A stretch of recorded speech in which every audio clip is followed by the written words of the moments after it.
Imagine walking past a store window late at night. Inside, under soft, golden lighting, sits a watch that costs more than a year of rent. The glass is spotless, the watch barely moves. Yet somehow, it feels powerful.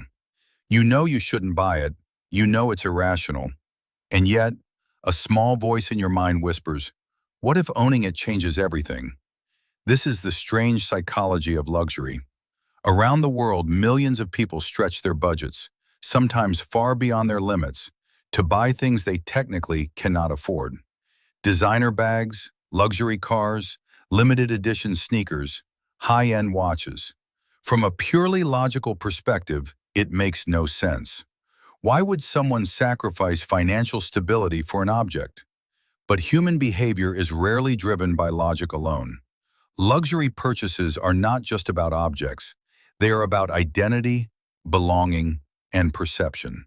And once you understand the psychology behind it, you begin to realize that luxury brands are not really selling products. They're selling stories about who you could become. Modern life offers us more choices than any generation before us. Thousands of brands, millions of products, endless variations of everything. You can buy a watch for $20 or $20,000. Technically, both tell the same time. So why does the expensive one exist? Because when choices become overwhelming, people don't simply look for functionality, they look for signals. Luxury simplifies the chaos. Instead of asking, which watch is the most practical, people unconsciously ask, what does this watch say about me? Luxury brands understand this perfectly. They intentionally create scarcity, exclusivity, and limited access. Not everyone can own the product, and that's exactly the point. When something is rare, it stops being just a tool. It becomes a symbol. And symbols are powerful because they communicate status instantly. A luxury handbag isn't just leather. A luxury car isn't just transportation. They are social shortcuts, messages that say, I belong to a certain level, even if that level is only temporarily achieved through credit cards or debt. Which leads us to a deeper psychological force behind luxury spending, something far more emotional. Humans are social creatures. For most of our evolutionary history, survival depended on our position within a group. Higher status meant better resources, stronger alliances, and greater security. And while modern society looks very different from prehistoric tribes, our brains still operate on similar emotional software. Today, status isn't shown through hunting skills or physical strength. It's shown through signals of success. Where you live, what you wear, what you drive. And luxury products are designed to amplify those signals.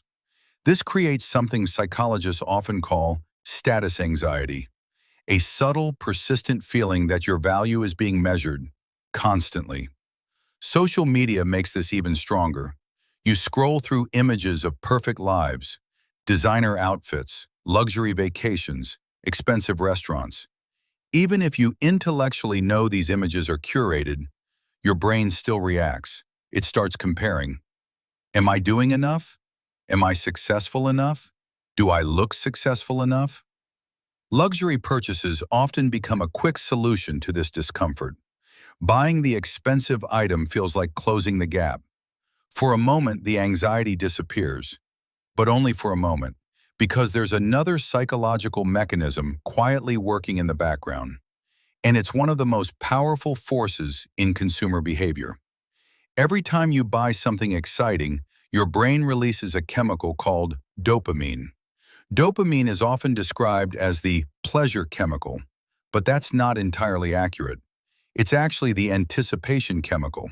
It spikes before the reward, not after. That's why the thrill of luxury often peaks before the purchase. The research phase, watching reviews, imagining how people will react when they see it. Your brain builds a powerful emotional expectation. Luxury brands deliberately design their marketing around this process. The dramatic packaging, the waiting lists, the limited releases, all of it increases anticipation. And anticipation fuels dopamine. But here's the catch. Once the product is finally yours, the dopamine fades quickly. Psychologists call this hedonic adaptation. The new car smell disappears. The watch becomes normal. The designer shoes eventually sit in the closet like any other pair. So the brain searches for the next hit. Another product, another upgrade, another symbol, and the loop begins again. Buy, excitement, adaptation, repeat. It's not just consumerism, it's neurochemistry. Closing thought. Luxury spending isn't simply about money, it's about psychology, the desire for identity, the fear of falling behind, the emotional rewards hidden inside anticipation.